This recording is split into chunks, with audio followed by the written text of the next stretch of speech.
और अब मुंबई से एक और बड़ी खबर। उद्धव सरकार बनाम कंगना की जंग अब बदला पॉलिटिक्स में तब्दील हो गई है। कंगना के दफ्तर में तोड़फोड़ के बाद अब महाराष्ट्र सरकार ने कंगना के खिलाफ ड्रग्स केस की जांच करने के आदेश दे दिए हैं। उधर बीजेपी खुलकर कंगना के बचाव में है। देवेंद्र फडणवीस ने आरोप लगाया कि उद्धव सरकार की लड़ाई कोरोना से नहीं है, कंगना से है। दाऊद का घर तोड़ने के लिए क्यों नहीं जाते? कंगना ने भी ऐलान कर दिया है कि वो अपने बंगले की अब मरम्मत नहीं कराएंगी। मुंबई के थिएटर में चल रहा ये बड़ा पंगा फिलहाल खत्म होता नहीं दिख रहा है। न सरकार अपने एक्शन से पीछे हटती दिख रही है और न ही कंगना रनौत अपने स्टैंड से। वक्त में भी बेहतर दिनों का संकेत समझने का, इसका डटकर सामना करने का, जैसा कि कंगना इन दिनों मुंबई में कर रही है। ये वक्त बुरा नहीं है, बुरे वक्त को कभी बुरा मत समझना। बुरा वक्त एक्चुअली में ओनली अच्छा वक्त होता है।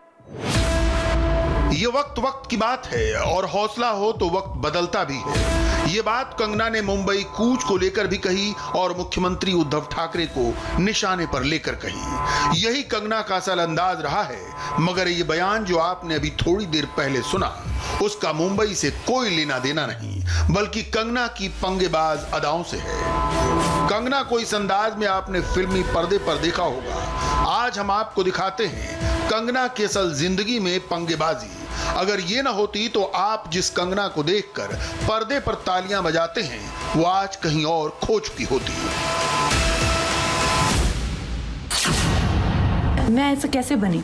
दोस्तों, मैं 15-16 साल की थी जब मैं घर से भाग गई थी। मुझे ऐसा लगता था कि जैसे मैं हाथ उठाऊंगी और तारे तोड़ ले आऊंगी। मेरी माँ कहती है कि एक बार मैंने बारिश में नाचते हुए तुम्हें देखा। आधा घंटा तुम ऐसा लगा था जैसे आसमान को से कुछ खींचने की कोशिश कर रही हो। ये सच है, मुझे ऐसा लगता था और ऐसा ही हुआ। कंगना आज भी याद करती है जिंदगी से अपनी पहली पंगेबाजी को और बड़ी बेबाकी से कहती भी है, और अब तो पूरी दुनिया जानती है। हिमाचल के एक छोटे से पहाड़ी गांव से पूरे परिवार की मर्जी के खिलाफ आकर पहले रंगमंच और फिल्मों की दुनिया में मुकाम बनाना सपने तक ही सीमित रहता है।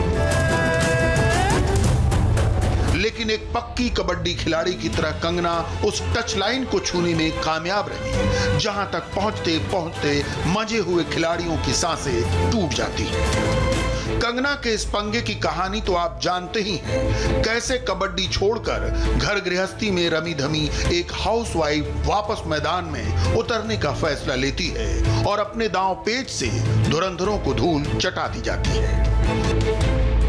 फिल्म के लिए यह कहानी डायरेक्टर अश्विनी अय्यर तिवारी ने अपने पति और मशहूर डायरेक्टर नीतेश तिवारी के साथ मिलकर लिखी थी। इसी दौरान अश्विनी अय्यर तिवारी ने तय कर लिया था, इस पंगेबाज किरदार के लिए कंगना से बेहतर कोई नहीं होगा, क्योंकि असल जिंदगी में भी कंगना का उसूल यही रहा है, अब पंगा ले लिया तो ले लिया।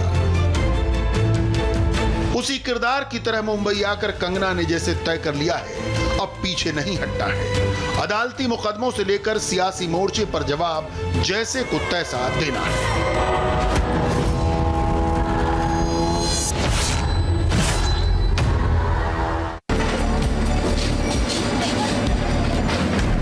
उद्धव ठाकरे, तुझे क्या लगता है कि तूने फिल्म माफिया के साथ मिलके मेरा घर तोड़ के मुझसे बहुत बड़ा बदला लिया है? आज मेरा घर टूटा है, कल तेरा घमंड टूटेगा।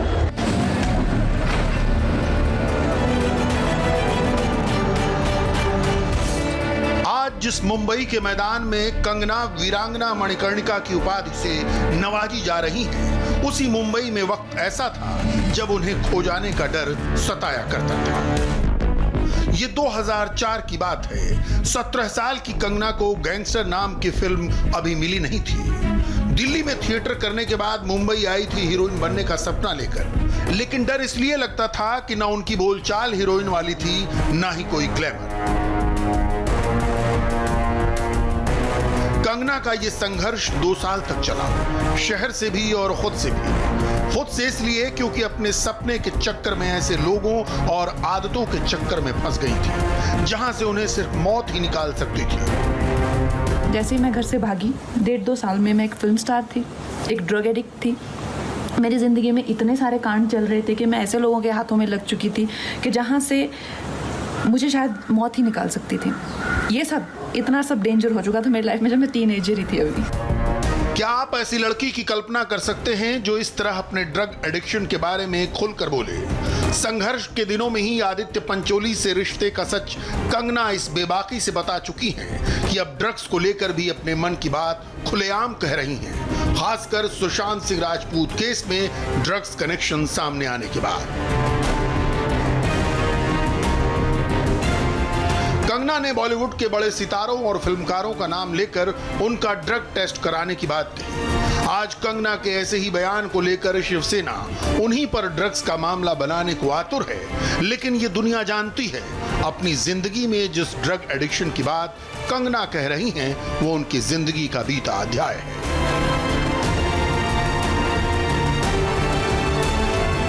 सुशांत मामले में सामने आया ड्रग्स कनेक्शन आज का काला सच है। कंगना ने इसी सच से पर्दा उठाया तो पूरी सरकार को जैसे आंच लग गई। कंगना खुद इससे बाहर कैसे निकली, इसकी कहानी भी उतनी ही दिलचस्प है।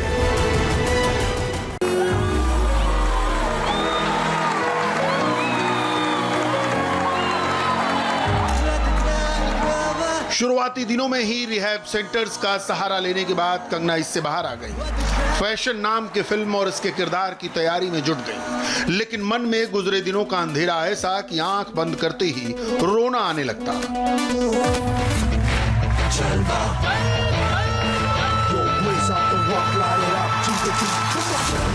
कंगना को आंख बंद करने से डर लगता था। यह बात उन्हें तब पता चली जब किसी दोस्त ने उन्हें मेडिटेशन का सहारा लेने को कहा। एक दिन उन्होंने कहा आंखें बंद करो। आंखें बंद की तो मैं रोना रोना रोना रोना रोना रोना रोना ही ना रुके। तो कहते यार बड़ी अजीब लड़की, आंखें ही नहीं बंद कर सकती, तो मेडिटेशन कैसे करेगी? लेकिन कंगना ने वो सब किया, योग से लेकर मेडिटेशन तक सब कुछ। आंखें बंद करने का डर भगाया और अपने आंसुओं पर काबू पाया। आप हैरान होंगे अगर कोई हीरोइन कहे खुद को साधने के लिए जीने के तमाम तड़क भड़क छोड़ दिए, सादे कपड़े पहने, उबला हुआ खाना खाया और जमीन पर सोया, यानी पूरा का पूरा ब्रह्मचर्य। ब्रह्मचर्य इज नॉट अबाउट सेलिबेसी और नॉट जस्ट अबाउट सेलिबेसी। ब्रह्मचर्य के बहुत अच्छे अच्छे प्रोसेसेस होते हैं और उससे जो है आपकी एनर्जी को अगर आपको बिल्कुल अपने हाथों में लेना हो, अगर आपको अपनी लाइफ की जो गाड़ी की ब्रेक है या क्लच है सब अपने हाथ में, व्हील अपने हाथ में लेना है, you need to do processes like that. And specially अगर आपके पास ऐसी वॉलेटाइल एनर्जी हो। जो न करना था कर गई, मैं भी कित जाके मर गई। जो न करना था कर गई, मैं भी कित जाके मर गई। अच्छी खासी चटनी चंगी घानी बावरी होगी, बघानी बावरी। उसी वॉलेटाइल एनर्जी यानी अपने अंदर उमड़ती घुमड़ती ऊर्जा को कंगना ने सिनेमा के पर्दे पर कुछ ऐसे साधा कि हर किरदार के साथ सब कुछ सधता चला गया। बिल्कुल बरसों से देखे गए सपने के सटीक सिल्वर स्क्रीन पर इस नायिका का सिक्का कुछ ऐसा जमा कि एक फिल्म के लिए बस कंगना का नाम ही काफी था। वो बिना किसी बड़े स्टार के सपोर्ट या लीड रोल के अपनी खुद की कसौटी वाली क्वीन बन गई। मैं इंडिया से हूँ, रजौरी से मैं अपने हनीमून पे अकेले आई हूँ, मेरे साथ और कोई भी नहीं है। शोहरत के इस मुकाम पर भी कंगना कभी डिप्लोमेटिक नहीं हुई, बल्कि बॉलीवुड के स्टार सिस्टम की आलोचना सरेआम करती रही। मूवी माफिया और नेपोटिज्म को लेकर भी लगातार बोलती रही। कंगना के इन तेवरों से तो अब तक बॉलीवुड का बड़ा वर्ग चिढ़ा हुआ था। इस बार की बेबाकी पर महाराष्ट्र सरकार चिढ़ गई। जिस मणिकर्णिका नाम की फिल्म के साथ कंगना ने बतौर डायरेक्टर अपना वजूद और दफ्तर बनाया था, उसे तोड़ दिया गया। तो बताइए पंगा किसने लिया? आगे बढ़ेंगे। चीन भारत के खिलाफ प्रोपेगेंडा चलाकर क्या अपने देश के ही लोगों को धोखा दे रहा है? आखिर क्यों अपने ही घर में शी जिनपिंग की साख पर सवाल उठ रहे हैं? देखिए खबर से आगे अजय कुमार के साथ।